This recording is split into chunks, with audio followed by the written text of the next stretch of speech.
자, 오늘은 배철현님의 시면 마지막 시간입니다. 8월 14일. 아우라. 당신의 아우라는 얼마나 숭고한가. 이미 한 번 봤는데도 또 보고 싶어지는 영화가 있다. 이탈리아 영화 감독 파올로 소렌티노의 라그란데 벨레자가 그렇다. 우리나라에는 그레이트 뷰티라는 제목으로 개봉되었는데 이탈리아어에 담긴 순수함과 선명함을 전달하기에는 부족함이 많다. 그란데라는 단어는 보통 스타벅스 같은 곳에서 커피를 주문할 때 큰 사이즈를 가리키는 말이다. 그란데는 라틴어 그란디스에서 유래했는데 원래는 숭고한이라는 뜻을 가지고 있다. 숭고하기에 더 크게, 힘차게, 그리고 위대하게 보인다. 숭고함은 우리가 흔히 아는 선과 악을 넘어서는 것으로 그 자체로 감동을 자아내는 매력이 있다. 벨라짜는 아름다움이라는 의미다. 아름다움은 자신이 반드시 해야 할 일을 깨달아 알고 그것을 행동으로 옮길 때 자신의 몸에 배어들기 시작한 아우라를 말한다.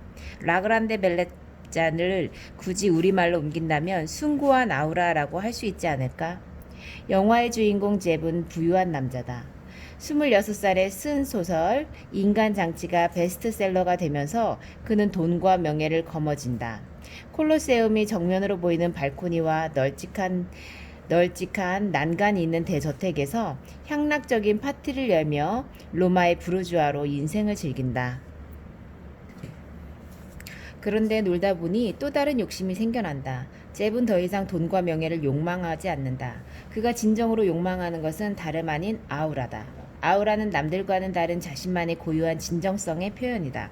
영화는 프랑스 근대시의 선구자 루이 페르디앙 셀린의 밤의 끝으로의 여행이라는 시의 한 단락을 인용하며 시작한다.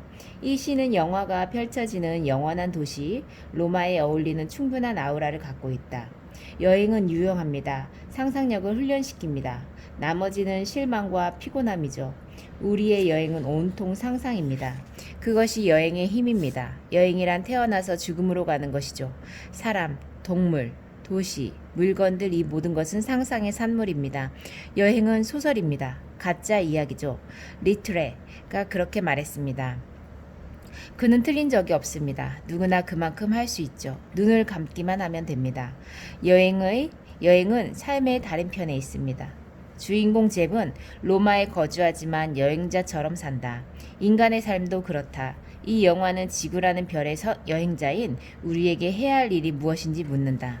19세기 프랑스의 도시 문화를 상징하는 단어가 있다. 바로 플라네르다. 플라네르는 열정적으로 끊임없이 방랑하고 산책하는 사람이다. 세상으로부터 자신을 분리시키는 동시에 도시를 탐미하는 예술가와 시인이기도 하다. 현대적인 삶의 부산함을 잘 알고 있으면서 동시에 도시와 자본주의가 가져다주는 화려함과 소외감을 탐닉하는 존재가 바로 플라네르다. 잽은 21세기 플라네르의 전형이다. 그는 세상으로부터 자신을 분리시키는 동시에 도시의 화려함을 탐닉하는 존재로서 손색이 없다. 로마에는 로마 황제 베스파시아누스가 1세기경 건설한 최대 엔터테인먼트 건물이 있다. 바로 콜로세움이다. 이 콜로세움을 배경으로 저녁 노을이 잽의 집 발코니를 황홀하게 물들인다. 로마의 멋진 플라네르답게 잽은 우아한 슈트를 입었고 회색 머리는 질서정연하게 뒤로 넘긴 채다. 잽의 65번째 생일, 로마의 온갖 플라네르들이 그의 저택으로 모여든다.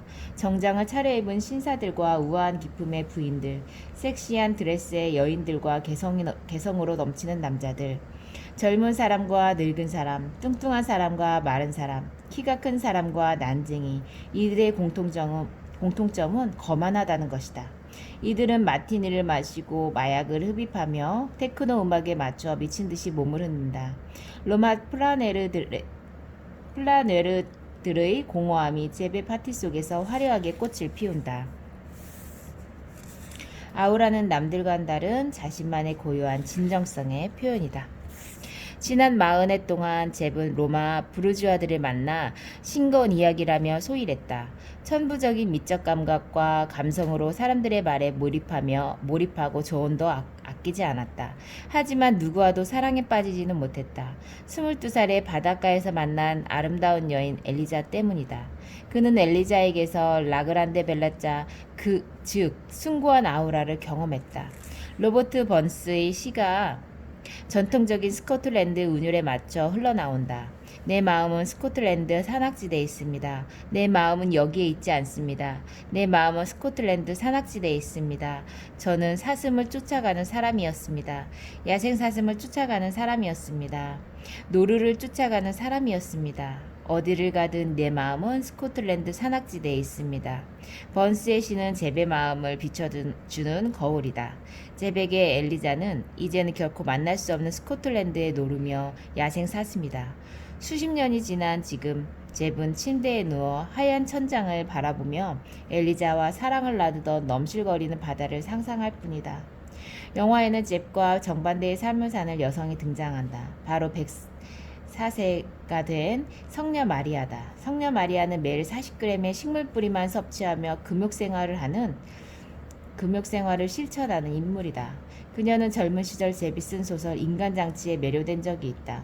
잽은 마리아를 자신의 집에 초대해 대화를 나눈다. 다음날 아침 잽의 테라스에 앉아있는 성녀 마리아 앞에 플라밍고 수십 마리가 날아와 고요히 앉아 졸고 있다. 그녀는 잽에게 왜 다시 책을 쓰지 않느냐고 묻는다. 잽은 숭고한 아우라를 아직 찾지 못해서라고 대답한다. 그러자 그녀는 느닷없이 내가 왜 뿌리만 먹는지 아세요? 라고 묻고는 뿌리가 중요하기 때문이죠. 라고 스스로 대답한다. 그녀가 입김을 후 불자 플라밍고는 아침 햇살에 빛나는 콜로세움 위로 날아가 버린다. 자신이 가야 할 곳으로 가기 위해 우리는 이곳에 잠시 머무는 것뿐이다. 마치 테라스에 날아와 잠시 졸던 플라밍고들처럼. 또 하루가 지나고 성녀 마리아는 라테란 성당에 와 있다. 그녀는 성당의 28개의 대리석 계단을 힘들게 기어오른다. 그녀는 계단 위 십자가에 매달린 예수를 그린 성화를 향해 다가간다. 가까스로 올라가 예수의 얼굴을 보는 순간 영화의 화면은 43년 전으로 돌아가 잽의 여인 엘리자의 얼굴로 가득 찬다. 엘리자는 잽의 진정한 뿔이었다. 바닷가에 서 있는 22살의 청년 잽에게 엘리자가 말을 건넨다. 보여줄 게 있어. 엘리자는 하얀 블라우스를 벗어 자신의 눈부신 가슴을 보여준다. 자신이 경험한 순간의 환희만이 진실하다. 성녀 마리아에게는 성화가 존재의 뿔이었다면 잽에게는 엘리자가 존재의 뿔이었다. 잽은 로마의 테베레 강을 건네밀려 독백한다. 언제나 이렇게 끝난다. 죽음으로. 죽음 이전의 삶이 먼저 있었다. 침묵과 감성과 공포, 그리고 길들여지지 않은 채 변덕스럽게 반짝이던 아름다움에 모두 묻혔다. 저 너머엔 저 너머의 것이 있다. 난 저 너머에 있는 건 신경 쓰지 않는다. 잽은 자신이 경험할 수 없고 확인할 수 없는 것들에 매달리지 않기로 다짐한다. 마침내 잽은 42회 동안의 지적인 마비에서 깨어난다. 그리고 자신의 뿌리에서 싹을 틔우기 시작한다. 그는 이제야 소설을 쓸 수 있게 됐다. 아무리 사소한 것이라도 자신이 직접 경험한 이야기가 타인이 만들어 놓은 우주창조 신화나 종교의 교리보다 훨씬 숭고하기 때문이다. 자립을 위한 첫째 조건은 편하고 익숙한 장소에서 벗어나는 것이다. 우리는 흔히 그런 곳을 집이나 고향이라고 한다. 1988년 서울올림픽이 시작되기 직전 나는 집과 고향을 떠나 먼 곳으로의 여정을 시작했다. 비행기로 20여 시간을 날아 도착한 곳은 보스턴에 있는 하버드 디비 너티 스쿨. 이곳은 다양한 종교인들이 만나 서로를 이해하고 자신이 선택한 종교에 대해 심오한 수련을 하는 곳이다. 그곳에서 나의 기나긴 유학 생활이 시작됐다. 내가 이곳에서 공부한 첫 번째 주제는 종교였다. 석사 과정을 마친 뒤 종교와 문명이 배경이 된 고대 언어에 매료된 나는 다시 셈족어와 인도, 이란어, 고전 문헌학을 전공했다. 이때의 시간들은 나의 긴 학문 여정의 씨앗이 되는 특별한 경험이었다. 그렇게 소중하게 매달렸던 오래된 자아를 유기할 수 있었던 혁명적 시간이었다. 1988년 가을부터 1989년 봄까지 미국의 석유 재벌 록펠러가 지어주었다는 기숙사에서 생활하면서 나는 새로운 정신세계로 들어서고 있었다. 그것은 마치 새끼 거북이가 알을 깨고 나온 뒤 바다의 심연으로 들어가 미역줄기로 연명하는 것과도 같은 시간이었다. 4층으로 된 기숙사에는 한 층에 20명 학생들이 거주했다. 중간에 부엌이 있어서 각자 식사를 해결하는 시스템이었고, 각 층에는 화장실과 샤워실을 공유한 4개의 방이 붙어 있었다. 싫든 좋든 4명이 한 해 동안 함께 살아보라는 학교 측의 숨은 의도였는지도 모른다. 나와 함께 화장실과 샤워실을 공유한 친구들의 프로필은 이랬다. 우선 키가 2m나 되는 흑인 스탠리는 미국인이었으며 한 대형 교회의 목사였고, 시카고 대학 티베트어 교수로 있다가 현재 네팔의 국제 불교학교 원장으로 있는 나랑 졸드레는 티베트에 출신 불교 라마승이었다. 그리고 현재 FBI 암호 해독가로 일하는 무신론자 그리고 한국에서 다양한 종교를 접해보지도 못했고 배울 기회도 없었기에 종교적으로나 문화적으로나 무식했던 내가 한 해 동안 함께할 운명의 내 남자였다. 지금 생각해보면 그때의 기숙사 생활은 종교와 삶에 대한 나의 시각에 새로운 지평을 열어주었다. 물론 처음부터 그렇지는 않았다. 당시 나의 목표는 공부 열심히 해서 좋은 학점으로 박사과정에 들어가는 것뿐, 그 외에는 어떤 것도 용납하지 않는 이기적인 인간이었다. 이런 내가 난생 처음 보는 각양각색의 다른 인간들과 한 곳에 모여 생활하게 된 것이다. 종교가 다를 뿐만 아니라 종교가 업인 사람들과 함께 생활은 가히 과간이었다. 저마다 자신이 믿는 신앙체계가 우월하며 최고라고 착각했기 때문이다. 그러나 그보다 더 큰 문제는 따로 있었다. 아침이면 모두 볼일을 보고 씻고 학교를 가야 하는데 여럿이 사용하다 보니 화장실과 샤워실이 항상 복잡하고 더러웠다. 문제는 스탠리 목사였다. 그가 화장실과 샤워장을 사용하고 나면 상상할 수도 형용할 수도 없는 지독한 냄새가 났다. 얼마나 지독한지 2~3시간은 접근조차 할 수 없을 정도였다. 더 힘든 것은 그런 화장실과 샤워실을 우리가 직접 청소까지 해야 한다는 것이었다. 나는 이 지독한 공경에서 빠져나갈 기발한 아이디어를 생각해냈다. 나는 나머지 3명에게 기숙사 화장실과 샤워실을 사용하지 않고 학교 체육관 샤워실을 이용할 테니 대신 화장실 청소 당번에서 제외시켜달라고 통보했다. 어떻게든 그 상황을 피하고 싶은 마음뿐이었던 나는 아침 일찍 학교 체육관에서 하루를 시작했다. 그러던 어느 날 밤늦게 기숙사로 돌아와 화장실을 들여다본 나는 그만 깜짝 놀라고 말았다. 화장실은 물론 샤워실까지 먼지 한 점 없이 깨끗하게 청소되어 있었고 향까지 피워져 있었다. 티베트에서 온 나왕 스님이 남모르게 청소를 하고 향까지 피워놓은 것이다. 그는 그때부터 1년간 수행하듯 묵묵히 화장실을 청소하고 향을 피웠다. 그런 그를 보면서 나는 붓다를 떠올렸다. 붓다의 가르침 중에 도덕적으로 사는 것이 남을 위해 사는 것이라는 말이 있다. 붓다에게는 그저 신비로운 종교 체험이나 금욕생활 그리고 한계를 극복하는 자기 증명만으로는 충분치 않았다. 해탈을 경험한 뒤에도 마찬가지였다. 붓다는 히말라야 산맥에서 홀로 유유자적하는 삶, 즉 니르바다의 상태에 거하지 않았다. 그는 땀내나고 가난하고 북적이는 시장 바닥으로 돌아와 보통 사람들과 함께 어울리며 자신뿐만 아니라 모두를 위한 헌신적인 삶을 살았다. 열반에 든 뒤로는 초월적 평화에 탐닉하는 영적 유혹에 빠질 뻔한 적도 있었다. 하지만 이내 유혹을 떨치고 길거리에 머물며 40년 동안 자신이 깨달은 바를 사람들에게 널리 알렸다. 인생의 최고의 가치는 자비다. 붓다는 상대방이 사랑하는 것을 사랑하는 마음, 상대방이 사랑하는 것을 즐길 수 있는 환경을 만드는 마음인 자와 상대방이 슬퍼할 때 함께 슬퍼할 수 있는 마음, 상대방이 슬퍼하지 않은 환경에서 살 수 있도록 노력하는 마음인 비를 실천했다. 대승불교에서는 영웅은 보티샤트바, 즉 보살로 불린다. 보살이란 자비를 깨닫고 묵묵히 실천하는 존재다. 붓다는 깨달음의 직전에 열반의 희열 속에서 사라지기보다 세상의 고통, 즉 고통의 한가운데로 돌아와 사람들과 함께 희노애락을 견디기로 결심했다. 그리고 그 결정을 거침없이 행동을 옮겼다. 이것이 붓다가 말한 도덕적으로 사는 것의 진정한 의미다. 도덕이란 지켜야 하는 율법이나 관습적 규칙이 아니다. 달콤한 유혹을 뿌리치며 세상 고통의 한가운데서 사람들과 함께하는 것이다. 함께 희노애락을 경험하며 자신의 삶의 의미와 세상의 이치를 깨달아가는 것이다. 이런 의미에서 나왕 스님은 붓다의 가르침을 온몸으로 실천해 보인 영웅적 존재였다.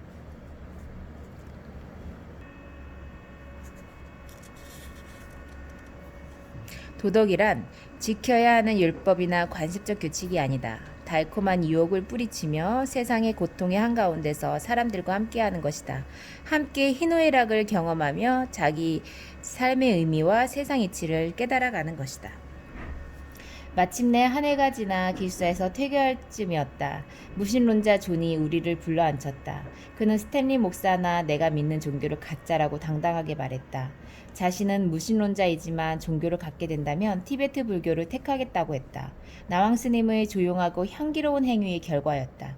존은 종교인이란 무엇을 믿고 주장하는 존재가 아니라 자신의 삶에 있어서 중요한 것을 알아차려 집중하고 행동하는 자라고 말했다.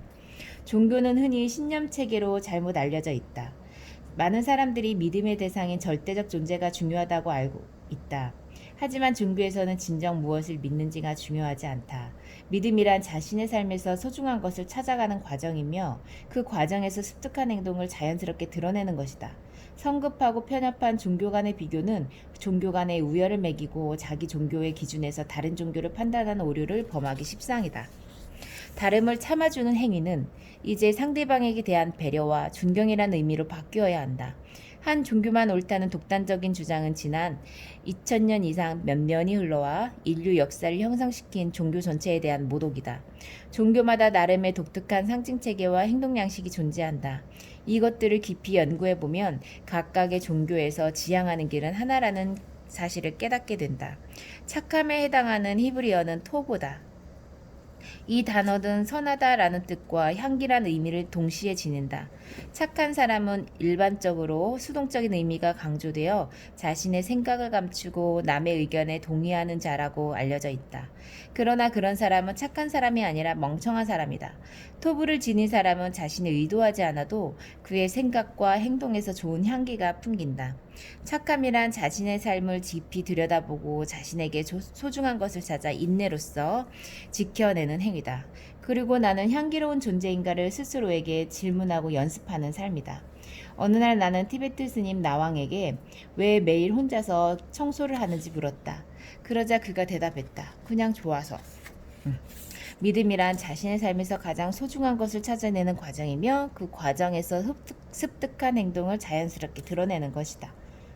착함이란 자신의 삶을 깊이 들여다보고 자신에게 소중한 것을 찾아 인내로써 지켜내는 행위다. 그리고 나는 향기로운 존재인가를 스스로에게 질문하고 연습하는 삶이다. 오름, 양심을 용기 있게 행동으로 옮기는 것. 세상에 객관적으로 옳은 것이 있을까? 옳고 그름의 기준을 정하는 게 가능할까? 내가 옳다고 여기는 것이 상대방에게도 반드시 옳은 것은 아니다. 일부 과학자들은 인간의 본성이란 본래 이기적이라고 주장한다. 이기적인 행동을 하는 유전자가 지금까지 남아있어서 우리는 그 유전자의 지시대로 움직인다는 것이다. 그들에게 이타적인 행동은 정신분열 현상이다. 그들은 인간의 선한 행동은 후에 자신이 도움받기 위한 보험에 불과하다고 주장한다.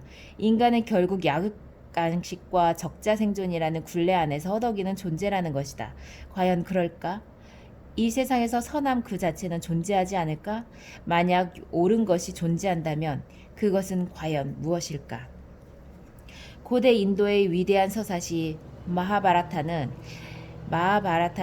전설적인 왕 유디스티라와 그의 네 동생들에 관한 이야기가 나온다. 네 동생의 이름은 비마, 아르주나, 나쿨라, 사데바다다. 이들 모두는 드라우파디라는 한 여인과 결혼한다. 5 형제와 아내 우파디는 인생의 마지막 여정을 준비한다. 그들은 지상의 왕국을 떠나 천상으로 들어가기를 꿈꾼다. 이를 위해서는 반드시 정복해야 할 산이 있다. 히말라야다. 이 산은 세계에서 가장 높고 험준할 뿐만 아니라 우리 마음속에 숨겨진 심연의 산이기도 하다. 그 꼭대기에는 하늘로 가는 마차가 숨어 있다. 맨 먼저 포기한 이는 부인 드라우파디다. 비마가 형 유디스티라에게 묻는다. 드라우파디는 왜 포기했지요? 유디스티라는 산에서 추락하는 부인을 쳐다보지도 않은 채 대답한다. 그녀는 영웅 아르주나만을 사랑했지. 사랑을 공평하게 나누지 못해 덕스럽지가 않아. 사실 그녀가 천상으로 들어가기 위해서는 매일같이 자신 앞에 놓인 작은 산을 정복해야만 했는데 그러지 못했다. 그 작은 산은 5남편 모두를 잃은 것으로 그녀는 유독 아르주나만을 사랑했다. 평상시 천상을 향한 수련으로 집착과 욕망을 다스려야 했으나 그녀는 그러지 못해 추락했다. 그 다음 추락한 이는 사하데바다다. 왜 추락했느냐는 비마의 물음에 유디스티라는 역시 떨어지는 사하데바를 쳐다보지 않고 대답한다. 똑똑하다는 자만심 탓에 추락했지. 사하데바는 평소 자신이 이해한 조그만 지식을 최고라고 착각했다. 그 지식이 세상 지식의 전부이며 다른 지식이 기준이라고 생각했다. 이런 착각을 자만심이라고 한다.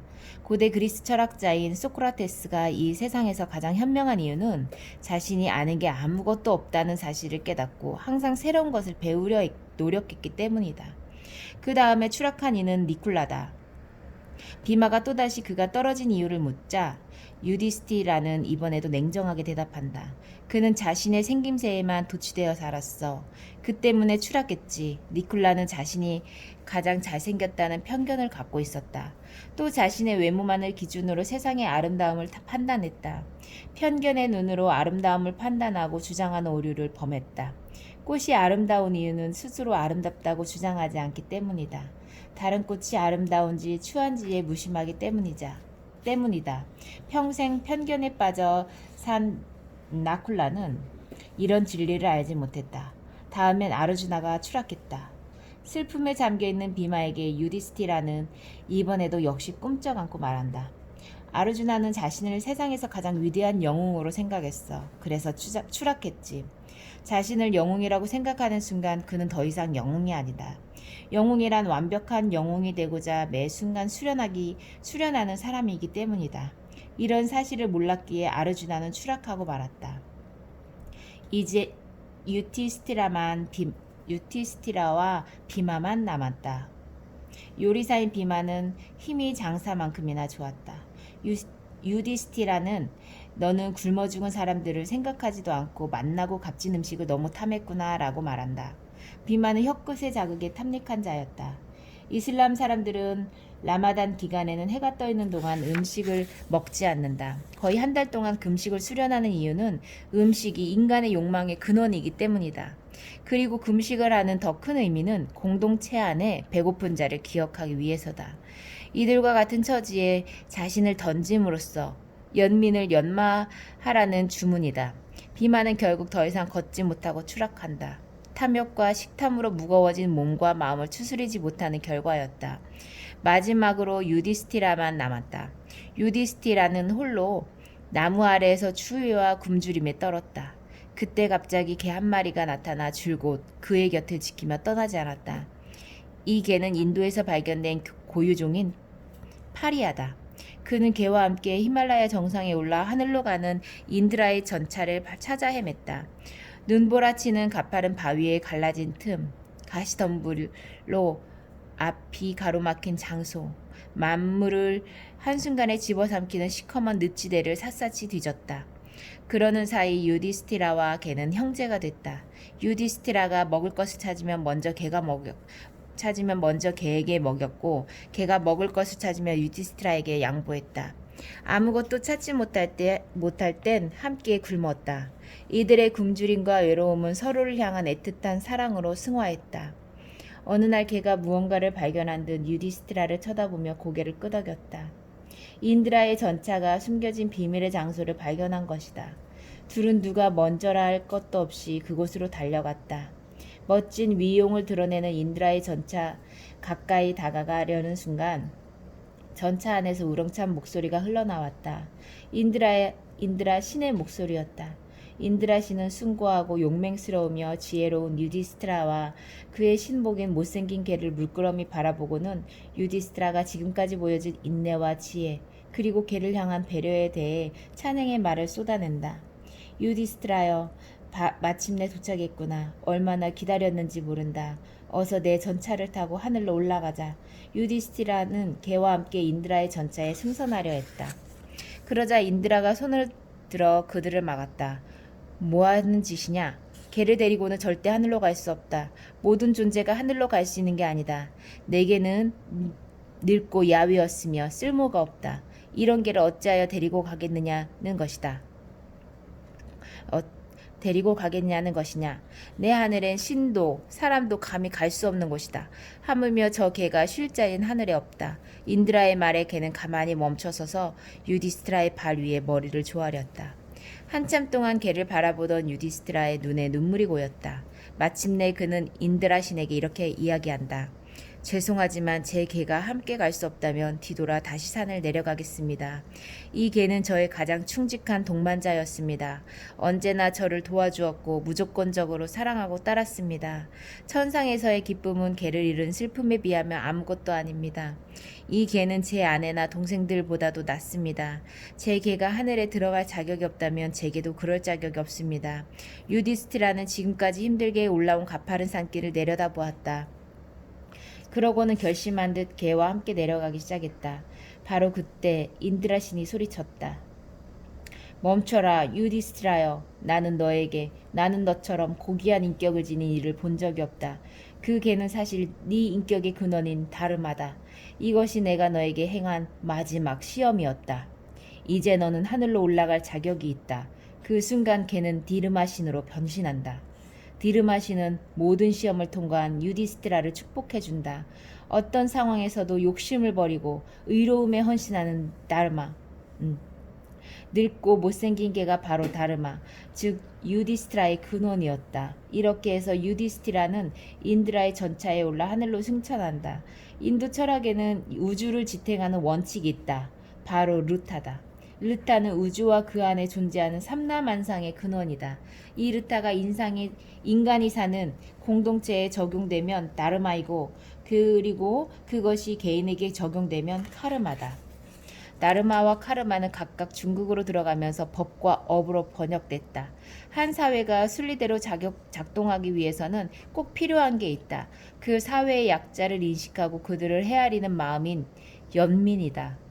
그래야 법이 서고 법이 서야 사회가 순리대로 작동한다.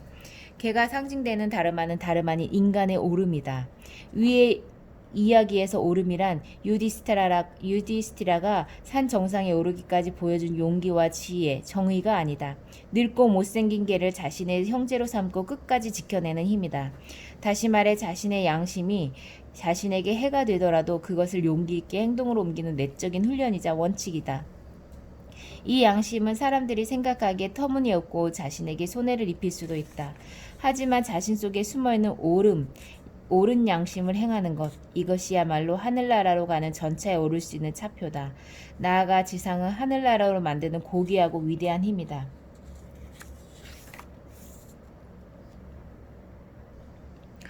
빛의 축제, 자기 자신이 곧 별이다. 매주 금요일 오전 서울 남부교도소에서는 특별한 수업이 진행됐다. 서울대학교는 2013년부터 3년 동안 40명가량의 수용자들을 위해 인문학 교육을 진행했다. 수용자들은 10주간의 교육을 이수한 뒤 선정된 책을 읽고 수료식에서 그 독후감을 발표한다. 수업의 마지막 시간에는 랄프 월도 에머슨의 에세이 자립을 읽고 독후감을 발표했다. 이 시간은 수용자, 참여 교수, 교정 관계자들 모두에게 엄숙한 순간이다. 한 수용자가 무려 139쪽 분량의 독후감을 제출했다. 그의 글은 신영복 선생의 감옥으로부터의 사색과 같은 깊은 감동을 주었다. 주어진 시간 안에 139쪽 분량의 글을 모두 낭독할 수가 없자 그는 원고 없이 이야기를 시작했다. 세상 일이 좋아 너무나 바쁘게 지냈습니다. 인생의 소중한 것을 모른 채 금방 사라지는 안개와 같은 명예와 부를 따라 헐떡이며 살았습니다. 어느 날 새벽 교도소 창살에 걸린 샛별을 보았습니다. 이전엔 본 적 없는 그 별을 두 눈으로 처음 확인했습니다. 그 샛별을 내 주변에 있는 고마운 사람들입니다. 그들에게 감사하는 말을 전하고 싶습니다. 그는 더 이상 말을 잇지 못했다. 우리는 모두 숙연해졌다. 그는 어째서 샛별을 이제야 보게 되었는가. 새벽이면 어김없이 떠오르는 별을 그는 이제껏 보지 못하고 살아왔다. 샛별은 밤이 가장 깊을 때 떠오르는 별이다. 한치 앞을 헤아릴 수 없는 캄캄한 심연과도 같은 수감 생활하면서 그는 비로소 샛별을 보았다. 이 별은 누구나 그리고 아무 때나 볼 수 있는 별이 아니다. 자의든 타의든 인생의 가장 깊은 곳으로 내려가 있는 그대로의 자신을 수용할 때 비로소 나타나는 별이다. 이 별은 스스로를 깊이 관조할 때 슬그머니 빛나는 마음의 천사다. 자신을 세상의 빛과 소리가 들어오지 않는 거룩한 공간에 놓아둘 때에야 비로소 등장하는 이 별은 바로 자기 자신이다. 1년 중 밤이 가장 길고 낮이 가장 짧은 날이 동지다. 태양이 하늘에서 낮게 내려오면서 일출과 일몰 간격은 9시간 정도 줄어든다. 이날만 지나면 반대로 밤은 짧아지고 낮은 길어진다. 동지는 어둠이 가장 깊은 때인 동시에 빛을 꿈꾸게 하는 때다. 20만 년 전 현생 인류인 호모사피엔스가 지상에 최초로 모습을 드러냈다. 이들에게 동지는 추위와 배고픔을 동반한 죽음 그 자체였다. 밤이 지속되면서 다시는 태양을 떠오르지 않을 것만 같았다. 동지를 영어로 솔스티스라고 한다. 태양이 서 있는 상태라는 의미다. 어둠, 추위, 그리고 죽음을 상징하는 동지가 물러나면 빛, 따스함, 그리고 생명이 약동하기 시작한다. 이렇게 동지는 절망과 희망이 현묘하게 섞인 시간이자 죽음과 삶을 가르는 문지방이다. 호모사피엔스들은 이날을 무사히 넘기기 위해 특별한 날로 정하고 정교한 의례를 행했다. 그 의례의 이름은 빛의 축제다. 빛의 축제는 고대 페르시아와 로마에서 꽃을 피웠다. 고대 페르시아에는 미트라 종교가 있었는데 미트라는 정의 혹은 계약이라는 의미다. 고대 페르시아인들은 태양을 정의의 화신으로 섬겼다. 이 종교는 1세기부터 4세기까지 로마 제국의 황제를 보호하는 신이었다. 로마 황제 콘스탄티누스가 그리스도교를 공인하면서 미트라 종교 일부는 그리스도교로 흡수됐다. 이 종교의 종말론에 따르면 영생을 누리기 위해서는 인간의 영혼이 마지막으로 신바트라는 다리를 건너가야 한다. 이 다리는 진실한 삶을 산 이들에게는 찬란한 파라다이스로 이어지는 반면 눈치를 보고 체면을 차리며 일생을 보낸 사람들에게는 점점 좁아져 어두운 지옥으로 이어진다. 다리 위에는 3명의 재판관이 있다. 라슈누, 스라오샤, 미트라가 그들이다. 라슈누는 보통 정의로 해석되며 원래 의미는 자신이 가야 할 길을 숙고를 통해 알아내고 거침없이 가는 지름길이다. 스라오샤는 복종으로 해석되며 원래 의미는 운명적인 삶을 깨닫고 자발적으로 실천하는 행위다. 마지막으로 미트라는 흔히 계약으로 해석되며 원래 의미는 자신을 절대적으로 구속할 정도의 절대적 원칙이다. 신바트 다리는 바로 동지를 상징한다. 심판하는 영혼은 심연과 같은 신바트에 도착한다. 어둠과 추위가 지속될 것 같은 심연의 순간 미트라 신이 우리에게 묻는다. 당신은 1년 동안 자신이 가야 할 길을 깨닫고 그 운명적인 삶을 자발적으로 실천했습니까? 자신의 모든 것을 포기할 가치가 있는 자신만의 삶을 문법을 가지고 있습니까?